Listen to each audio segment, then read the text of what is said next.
out while I pop a bottle off of ya. Chain swinging, clang clang, and it costs a lot. Bitch, I'm always at the guala, yeah, and you are not badass beat. Keep on going till you hit the spot. Whoa, I'm a big bag hunter with the bow. She got a big bed, never drop it low. Mama called me and she.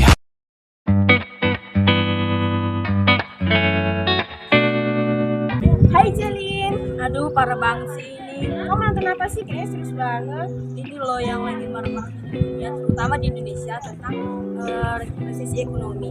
Hah? Resesi ekonomi? Apa itu? Resesi ekonomi adalah keadaan di mana suatu negara mengalami pertumbuhan ekonomi yang memburuk atau melambat.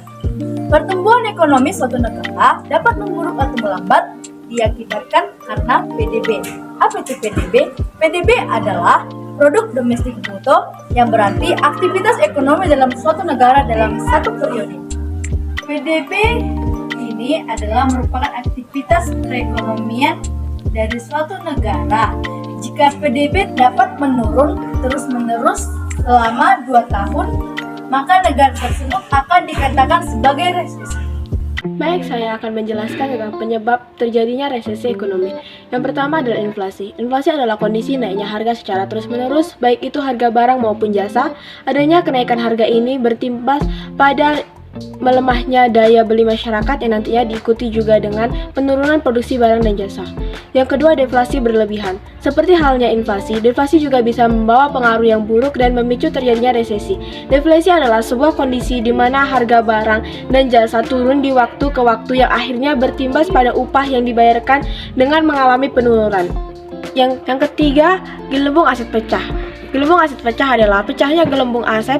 Hal ini bisa terjadi saat investor mengambil langkah secara gegabah, misalnya terjadi pembelian saham atau properti secara masif dengan anggapan harganya akan naik dengan cepat.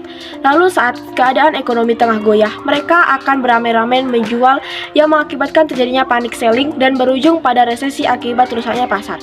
Yang keempat, guncangan ekonomi yang mendadak.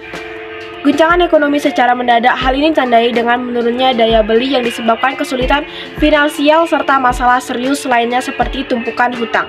Hutang yang menumpuk akan mempengaruhi membengkaknya bunga yang perlu dibayarkan dan berujung pada ketidakmampuan untuk melunasi atau gagal bayar. Yang kelima, perkembangan teknologi. Resesi adalah kemerosotan ekonomi yang tidak hanya disebabkan dari aktivitas ekonomi itu sendiri. Perkembangan teknologi turut menjadi faktor adanya resesi. Hal ini terjadi karena adanya penurunan lapangan pekerjaan yang banyak digantikan oleh teknologi, terkemuka oleh artificial intelligence dan robot. Alhasil, lapangan pekerjaan akan menurun drastis dan membuat angka pengangguran meningkat. Yang keenam, ketidakseimbangan antara produksi dan konsumsi.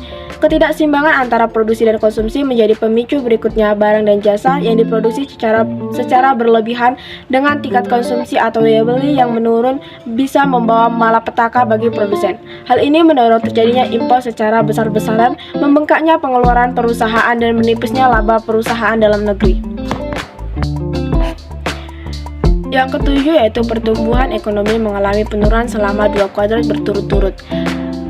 Yang ke-8, nilai impor lebih besar dari ekspor. Indikasi lain terjadi resesi adalah nilai impor suatu negara lebih besar ketimbang ekspor. Hal ini bisa memberikan efek terhadap defisitnya anggaran negara dan terjadinya penurunan pendapatan nasional.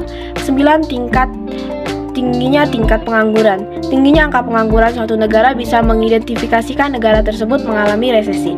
Sebab tenaga kerja memiliki peran penting dalam perputaran perekonomian suatu negara. Apabila angka pengangguran meningkat secara terus-menerus, hal ini akan mengakibatkan terjadinya tingkat kriminalitas yang ikut naik. Saya akan membahas dampak resesi ekonomi dunia bagi perekonomian di Indonesia ada 4. Yang pertama adalah kinerja dagang yang mencatatkan surplus sejak tahun lalu akan kembali defisit. Yang lebih terasanya adalah penurunan kinerja ekspor karena permintaan global menurun. Yang kedua adalah penerimaan negara yang berkurang. Contohnya, terutama di dalam penerimaan negara bukan pajak. Yang ketiga adalah pelemahan nilai tukar rupiah. Pelemahan nilai tukar rupiah ini seperti yang terjadi di tengah-tengah pandemi COVID-19 seperti tahun 2020. Yang keempat adalah terganggunya investasi di dalam negeri. Terganggunya investasi di dalam negeri ini seperti modal ditanamkan di Indonesia akan terganggu.